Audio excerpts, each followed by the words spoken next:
नमस्कार शेतकरी बंधूंनो, मी हन्विका कंपनी प्रतिनिधी मुकुंद बरकुले, तालुका सेलू। आज आपण कपाशीच्या शेतावर आलेलो आहोत।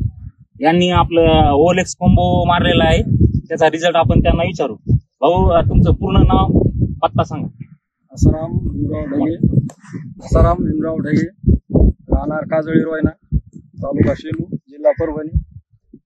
तर ते पहिल्या फवारणीच्या हिशोबामध्ये आपण ओलेक्स कॉम्बो घेतला फवारणीला, आणि आता 10-12 दिवस झाले फवारून, तर त्याचं बरा वाटला, रिझल्ट चांगलं वाटलं। फवारणीच्या अगोदर कापूस कसा होता आणि फवारणीनंतर कसा झाला? फवारणीच्या अगोदर कापूस असा कोकडून गेलता आणि इथंच होता। आता फांद्या हे डेरा आहे, ते डेरेदार वाढ झाली, व्यवस्थित वाटायला कापूस। शेतकरी बंधूंनो, याच्यामध्ये 2 औषध आहेत, एक मावा तुडतुडा आणि पांढरी माशीसाठी आहे, आणि दुसरं एक वाढ म्हणजे नुसती वाढ नाही करीत, तर डेरेदार वाढ करते। तर भाऊनी याचा वापर केलेला आहे, यांना रिझल्ट चांगला आलेला आहे। आता सध्या कपाशीवर काहीही दिसत नाही, तुम्ही पाहू शकता, कपास एकदम फ्रेश आहे।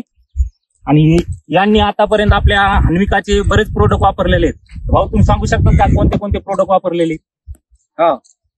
गोल्ड ड्रॉप, मॅजिक 7 आणि असे सुपर फायर, हे ते असे औषधं आणि खत हे बरेच काही वापरलेले, आणि 5 वर्षापासून मी त्यांचे प्रोडक्ट वापरतो।